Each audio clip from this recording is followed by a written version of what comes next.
Coming up, a meeting set to decide a land exchange between the Texas Parks and Wildlife Commission and SpaceX is around the corner. We'll tell you when.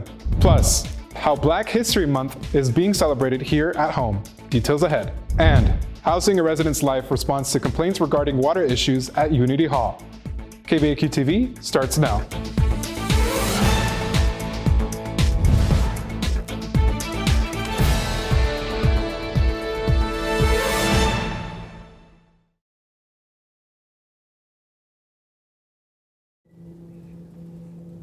Hey vaqueros, welcome back. This is the fourth spring edition of KVAQ-TV. Live from the studio, I'm Jared Palomares. Today is Monday, February 5th, and at the top of the newscast,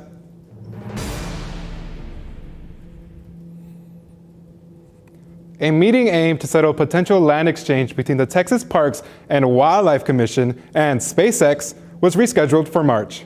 Monica Chavez tells us why.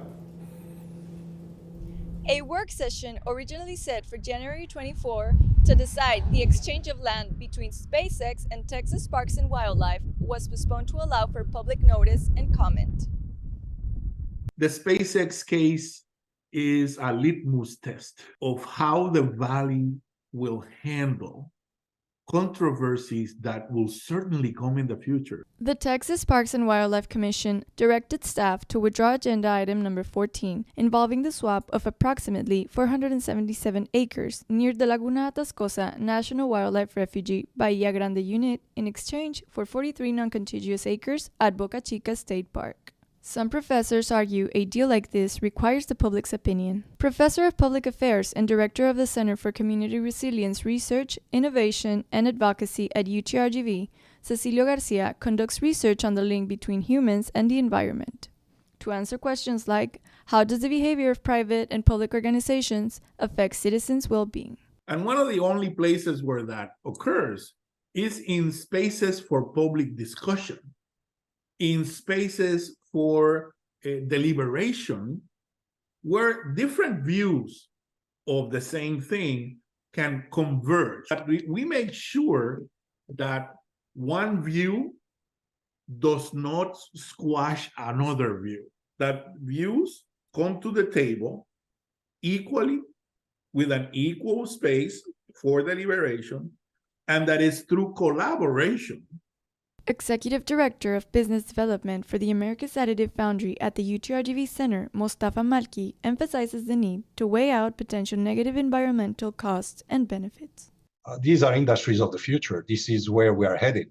I mean, we can either, get in the way of progress and remain, behind and lagging in every other way. Malki says SpaceX profit benefits the Rio Grande Valley economy. So that benefits not only the people working those jobs, but also the rest of the community, because these people that are getting these jobs and earning that money are going to spend the money in the community. The TPWD official meeting statement says, and I quote, "While still under consideration, the potential land exchange could provide mutual benefits." The next work session for settling the exchange is scheduled for March 27 through 28. We reached out to SpaceX for comment but have yet to receive a response. For KVAQ-TV in Brownsville, Monica Chavez.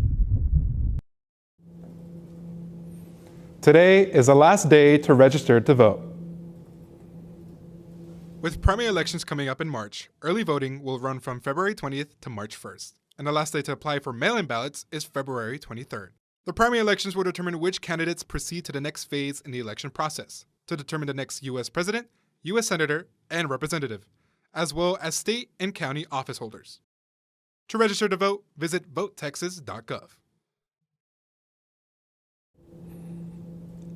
February is nationally known as Black History Month, a time to recognize Black history and culture. Julia Guerrero has more on how it's represented here in the Valley. According to the Library of Congress, Black History Month was established in 1976 and observed every February in the U.S. For those looking to learn more about Black history, do not have to look far, because we have some right in our own community. We don't need to leave the Rio Grande Valley to find out about Black history or Brown history. It's all here. We need to do a little digging and find out how it really was and quit trying to hide it and face up to it. That was Lonnie Davis, a San Benito Calandret Black History Museum board member. The museum is recognized as the first Black History Museum south of San Antonio and will be recognized by the Texas Historical Commission with a historical marker next month. San Benito Historical Society Treasurer Sandra Tumberlinson, who serves on the board for the museum, says the building was originally one of the first established schools for Black children in the 20th century. This was the first school district to actually support a Black school. They didn't support it very well, but they did support it. It's in the record books. Davis, who is also a former student of the Calandret School, encourages the community to explore some of the untold stories of Black history from our own area. We would like people who move here to know there was rich Black history in the Rio Grande Valley. Much like the museum, the African Students Association at UTRGV hopes to connect with the local African community. According to President and founder Jeffrey Opoku, Black History Month is a way to recognize the contributions of the Black community in the U.S. and celebrate the African heritage, much like ASA. The whole idea was to kind of like foster the sense of Pan-Africanism and to bring us all together where we get to like celebrate our African heritage.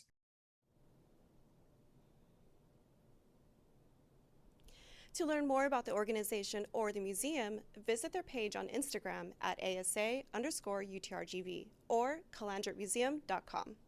For KVAQ-TV live in Edinburgh, Julia Guerrero. UTRGV's Department of Housing and Residence Life responds to recurring water issues at the dorms. Andrea, what is happening at the dorms?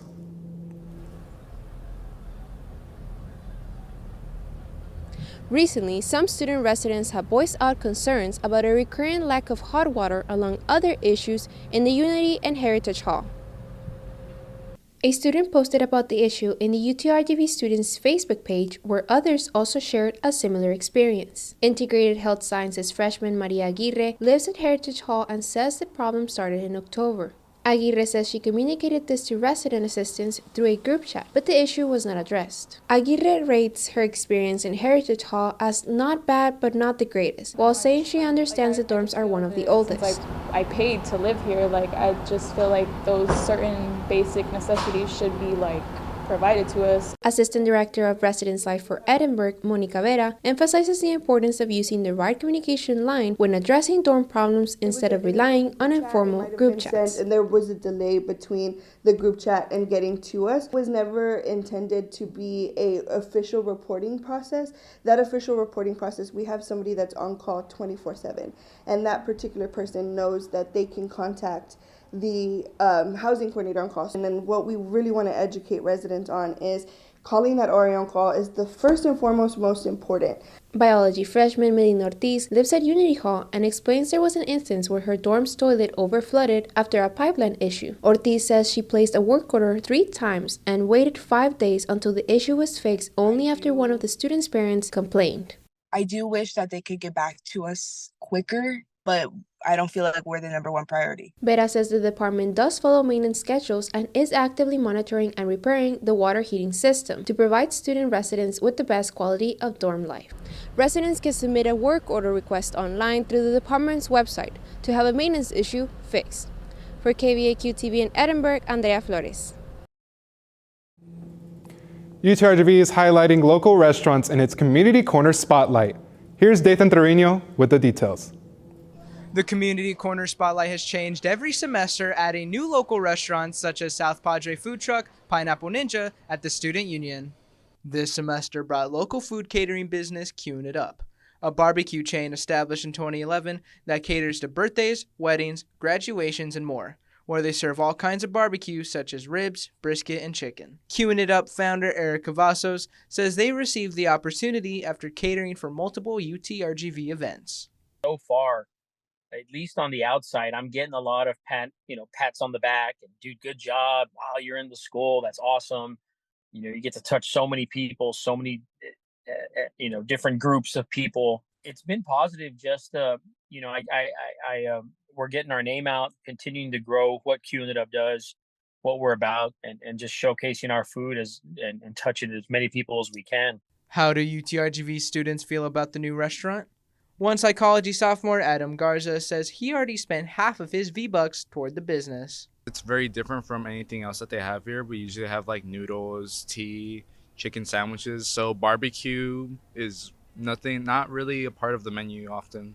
KVAQ-TV reached out to Chartwells for a comment on the selection process, but has not received a response. For KVAQ-TV in Edinburgh, Dathan Trevino.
Welcome back. We apologize for the technical difficulties. We will now continue with our newscast. Learning is an essential life skill, yet it is one some people take easier than others. Why is that? Reporter Tristan Cortez with the answer.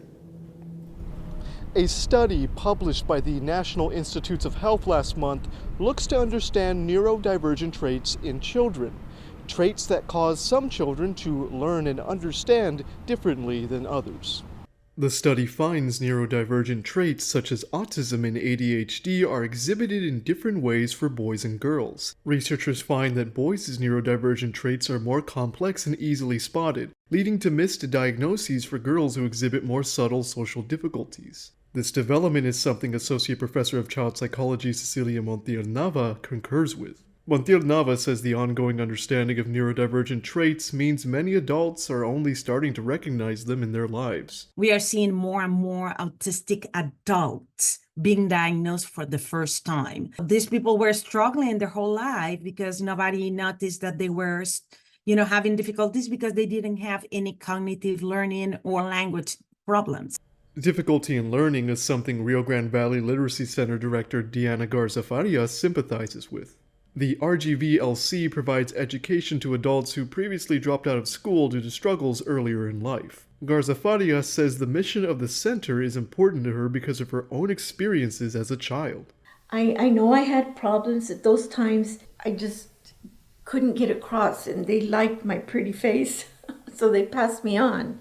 Something that both Garza Farias and Montiel-Nava recommend to build learning skills is reading, through physical books or even on a tablet. Montiel-Nava says the resources available to children in the digital age can propel them to greater academic success. These devices are the equivalent of ramps for people with motor disabilities. We are opening to many options and to a better quality of life. For more information on this story, visit our KVAQ-TV website. For KVAQ-TV in Edinburgh, Tristan Cortez. Thank you, Tristan, and thank you for joining us.